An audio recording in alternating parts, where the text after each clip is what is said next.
What's up, chess players? Welcome to our third episode of Beginner Breakdown, where I'll be analyzing games of chess beginners against other beginners. Today's video focuses on a game from Will, who's been playing for 6 months and is rated around 1100. Thanks, Will, for submitting your game. Today, we'll be focusing on practical decisions for maximizing your winning chances, the mindset for an improving player, and some endgame concepts. So if that's interesting to you, definitely stick around. A quick reminder, if you do enjoy this type of content, like and subscribe. It would be super duper appreciated. All right, let's get into it. So to start this game off, Will plays e4, and we enter a Vienna Opening, which is characterized by this knight c3 move.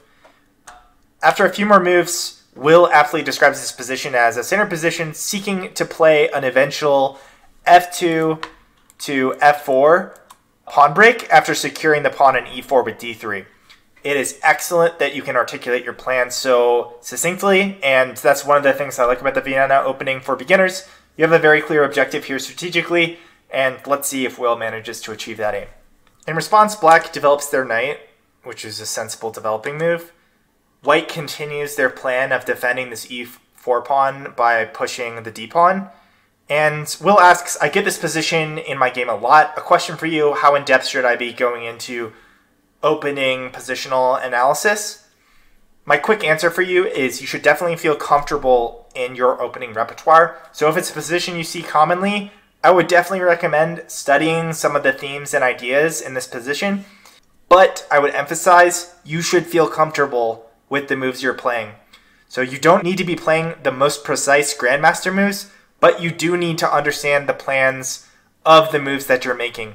So for instance, Will says that this bishop move is the most difficult for him to defend against because it makes pushing the f4 pawn a little bit scarier. So pushing f4 immediately is actually the grandmaster response to this, but I think totally fine would just be a very simple plan of playing knight f3 and then later castling. Again, you're going to have to find out what moves feel comfortable for you. But if you see a position super often, of course it makes sense to study, to spend some time understanding some of the basic themes and ideas. So in response to d3, Black attacks this white bishop, and Will correctly decides to bring the bishop back. As he says, in this position, if Black decides to take that bishop, you can open up that a file, and your rook will have control of the semi-open file. That's what happens in the game, and this is all sound strategically. And at this moment, Will decides to break this pin with his bishop. And he's concerned that he thinks this might be an inaccuracy, because he says the knight was already defended by a pawn, and he's not sure if it would have been better to maybe move a knight or something. I personally don't think this move is a mistake, or even an inaccuracy at your level. This is not the type of decision that is going to be deciding games. I think this is a totally reasonable plan. Gives you some flexibility. If you want to move your knight later and jump it around and reroute it, you now have that option. And for all those reasons, I think this is a totally sound idea. So I would not qualify this as a mistake at all. There were some other ideas in this position. You definitely could have played knight e2 instead, or you also could have created a pin of your own. Both of these other ideas are also sound, but again, I wouldn't characterize your move as a mistake. But in the game, after you break this pin, and Black plays a relatively passive d6 move, this next move is something I would characterize as a mistake. And we'll go into depth as to why I think breaking that tension is actually a very large practical mistake at this level. So why is this a practical mistake in this position? Well, what is our high-level strategy for winning chess games? The main strategy is to let tension build in the position, put as much pressure on our opponent's position as possible so it's difficult for them to find a good move, and then eventually force them to make a mistake and punish them super hard for that mistake. It's difficult to apply that kind of pressure when you're voluntarily releasing the tension in the position with a trade like this, which doesn't really gain much positionally. We're not improving our pawn structure, we're not really weakening our opponent's pawn structure, and we're not gaining anything materially.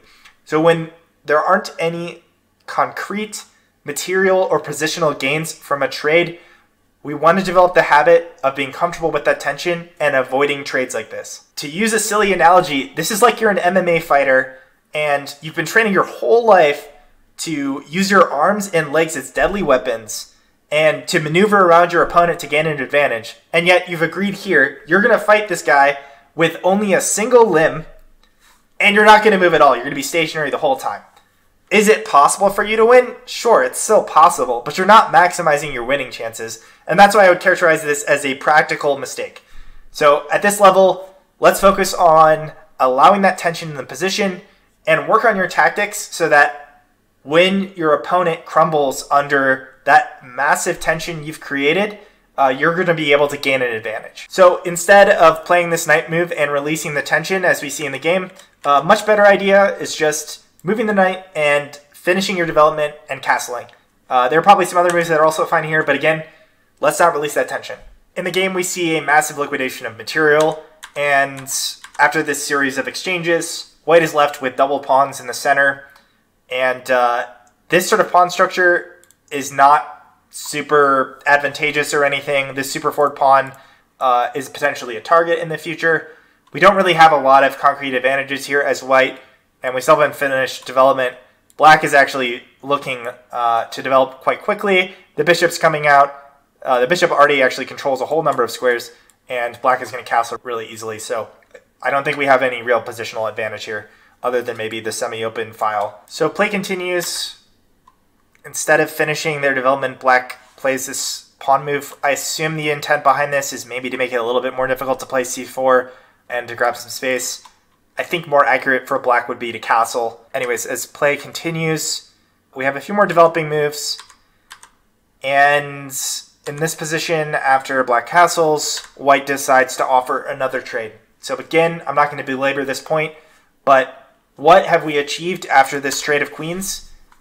Our knight is in a pretty non-advantageous position. There's not a clear plan or a clear target for this knight. We're going to have to reroute the knight to make it do anything useful in the position.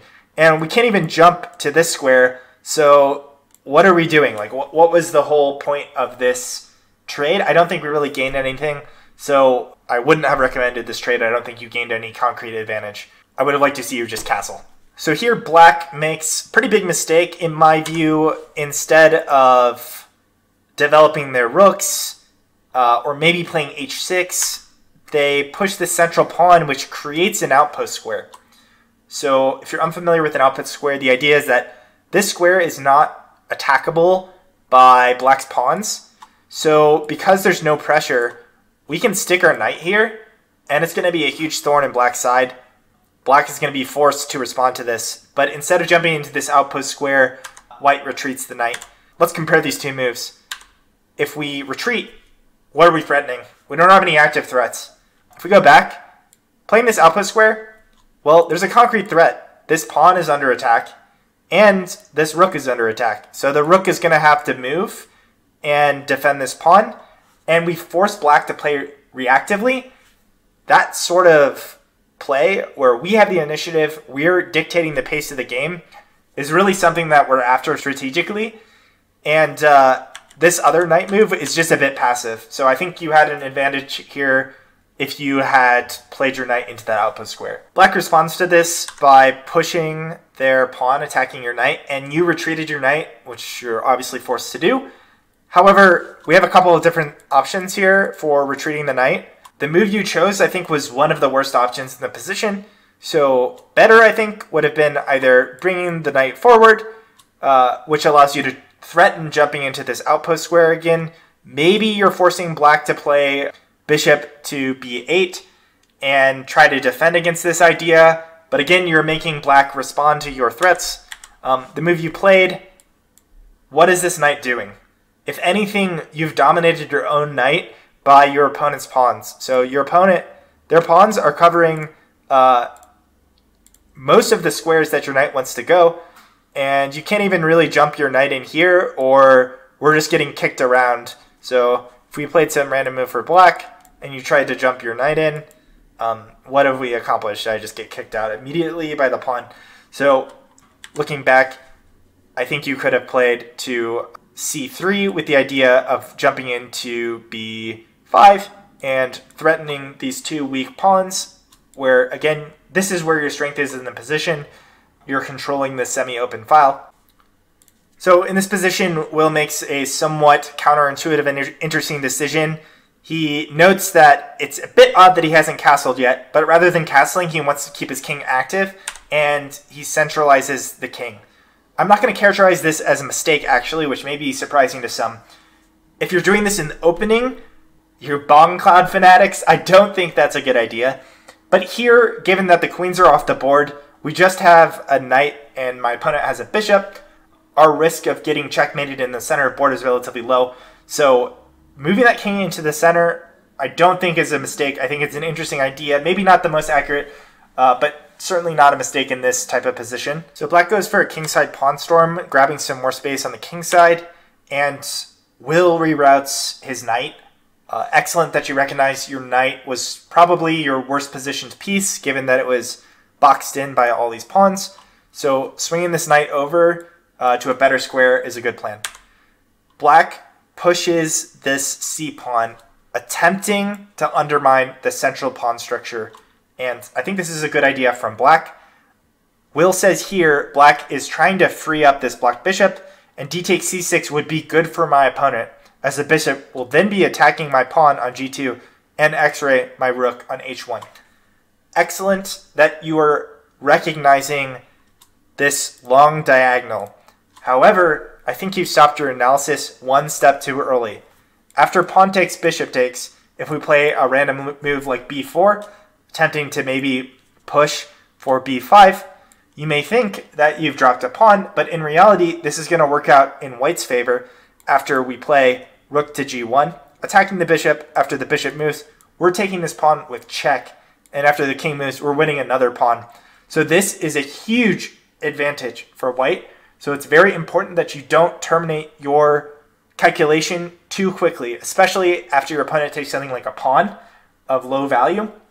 There are some positions where you may even voluntarily give up a pawn, even if you're not winning a bunch of other pawns, just for the advantage of these connected pass pawns. So that's definitely something that you should be considering here. So instead of taking this pawn, Will moves their knight and tries to defend the pawn this way, and that's sensible. But after this pawn takes, we take with our knight, and the problem with this decision is you remove a lot of your practical winning chances because, again, you've given your opponent the ability to simplify. And if we look at the position that we arrive at later, this is a very drawish endgame, and if anything, black has the winning chances because of this very poor pawn structure on white side. So looking back at this original decision, taking with the pawn is what the engine prefers and what I would also recommend from a practical perspective. Your main advantage is going to be playing to the strengths of your knight and taking advantage of these open files. It's going to be hard to generate any kind of advantage when you liquidate all the pieces and the only difference in the position is just pawn structure, of which you have a worse one. In the game, we see black control this C file, and white contests it. Good idea. Here, position is very drawish. I won't even really fault you too much for this move, although I do think it's clear that the endgame is better for black, so I would probably have avoided allowing your opponent to trade rooks. But here, your opponent missteps slightly, and we reach this endgame where black should be completely and utterly winning. They misplay slightly. These endgames are very hard to play, and to be honest, I'm not going to focus on it because I think you have many opportunities earlier in the game to gain an advantage. If you're analyzing this position with your engine, you'll notice that it classifies this move as a large blunder. And I would say even at my level, it is not super obvious to me that this instantly loses. These pawn endgames can come down to a single tempo, and I think that's the case here. So white ends up in Zugzwang, where white does not have enough options in this position, and black is going to be able to invade the position with their king, get opposition, and you're slowly going to lose all your pieces. Super non-obvious, and I would not even really worry about that. That is one of the pitfalls of analyzing your games with an engine. Sometimes the engine classifies something as a huge blunder, and it's not going to be obvious or apparent to you or your opponent because both of you guys are beginners. So don't worry about that. In particular, I think you should be focusing on gaining that advantage earlier in the game, but there was one more mistake I wanted to focus on that was easy for me to find later in this game. As we play through the end game, the position ends up getting completely locked, and here black missteps. Black should actually be trying to enter the position and eventually win these pawns. Instead, black retreats, and this allows you to gain the opposition. So you'll notice that neither of the kings can enter because of this locked pawn structure. And if you place your king here, we've gained what's called the opposition. Now, this is when the kings are directly adjacent to each other, and there's this wall of squares in between where neither king can enter. Now, what's going to happen in this game? Our kings are just going to shuffle back and forth. If the king moves, it's actually going to be winning for white, so black can't give up space like that. And similarly, if white moves, then black is going to enter the position and they're going to win. So it's very important here to keep that opposition and recognize that this is a drawn endgame. It does not allow your enemy king to enter. So that was the final mistake in this position. Here, instead, white did retreat, giving up the opposition, and we'll see that the black king is able to enter. This should be a very easy winning endgame for black. And lucky for Will, they misstep here and play the only move which stalemates. I'm probably going to make a whole video on how to avoid stalemating your opponent because I see this so often at this level. But black plays the only move which doesn't win in this position, which is king to d3. And you'll notice that these squares are blocked. It's almost like that opposition scenario we just described. But also the pawn is covering all the squares in front of the king. And the king has no legal moves, but it's not in check, which is a stalemate or a draw in chess. So that was an interesting game. Thanks again for your submission, Will. Let's break down some of those strengths and weaknesses and give you a training plan. So for strengths, I think the first thing I noticed is you did a good job avoiding major tactical mistakes. So I didn't really recognize any moments when you were just giving up a huge amount of material. And I think that's going to be the difference between someone rated 1100 and someone under 1000. So good job in avoiding these major tactical mistakes. I think you also did a decent job developing, and your king was safe the entire game. There weren't any major issues outside of the lost pawn endgame.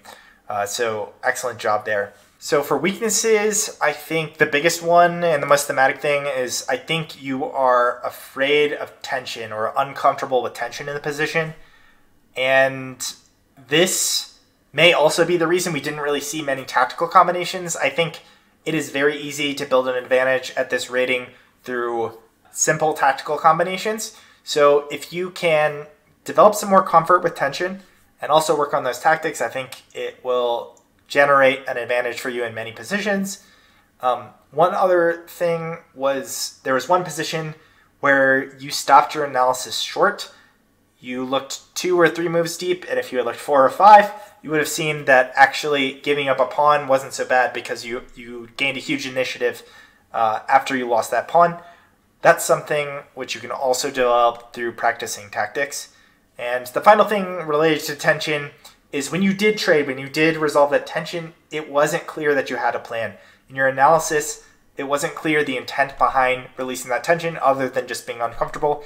So trading isn't always bad. Sometimes you can gain a strategic advantage, or sometimes you'll just win material. But when that's not the case and you don't have a plan, you should not just be trading willy-nilly. It's not going to help you gain a practical advantage. So for your study plan, my recommendation is going to be 1, building comfort with complicated positions. And the way you're going to do this is by avoiding these trades in all of your games. Take a look at some Grandmaster games. You'll notice that their positions have tons of pieces under tension, under attack, and they're trying to calculate everything very concretely. I think you can develop comfort by not trying to release the tension of a pin, for example. If it's just a pin, it's not an absolute pin or something, or one of your pieces is just under attack, make sure you don't lose tactically, but be comfortable having some positions where you have lots of pieces that are interacting with lots of your opponent's pieces. And as you develop your tactical strength, you'll be able to generate those into an advantage. And finally, my recommendation is going to be practicing endgames. So I think specifically you should read up. I'm going to link to some material on the concept of king opposition. It's not the most complex idea, but there are some nuances and tricks that I won't go into in this video, but I'll link to some good resources that'll help you out, specifically with king-pawn endgames. Thanks again for hanging out through this whole video. I hope you enjoyed it. Will, thanks again for your chess game. Let me know if you have any questions or comments below. For this video, I'm going to show you the position that I will be analyzing in our next video. Let me know who you think is winning and why. And hopefully we'll get some interesting discussion in the comments below. Thanks again for your continued support, and looking forward to seeing you in my next video. See ya.